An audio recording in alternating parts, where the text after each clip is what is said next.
Handa ng ibandera ng esports player na si Not Ayanami ang bansa sa paparating na Esports World Cup ngayong taon.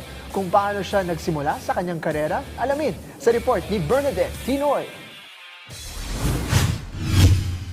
Bata pa lang nahiligan na ni Gwyneth Dayagon o mas kilalang Not Ayanami ang mundo ng esports hanggang sa maging amateur player sa edad na 19.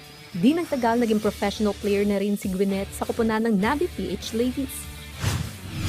Influence po ako nung bata pa ako.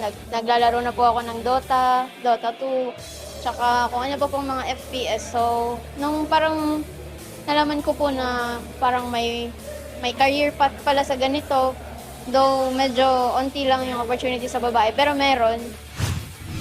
Isa si Not Ayanami sa naging susi para makuha ng koponan ng Corona sa katatapos na Athena Cup Season 2. Dahil dito irerepresenta ng Pinay gamer ang bansa sa paparating na Esports World Cup sa bansang France.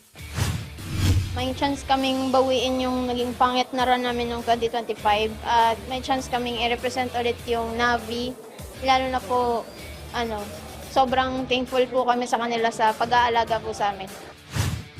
Samantala, umaasa rin si Gwyneth na mas marami pang oportunidad ang magbubukas para sa kanilang mga female esports players sa hinaharap. Anya, mas kaunti kasi mga on-site tournament para sa female category at mas mababa rin na maaaring matanggap na premyo. Hindi siya kilala na path. Parang, nakikitain ka ba dyan? Ano ba yan? Ano ba yung ginagawa mo? Laro lang naman yan. Dali lang yan. Pero hindi po siya ganun kadali kasi dapat po kayo, may swerte din at sobrang galing niyo po para makuha sa mga ganong klaseng trabaho.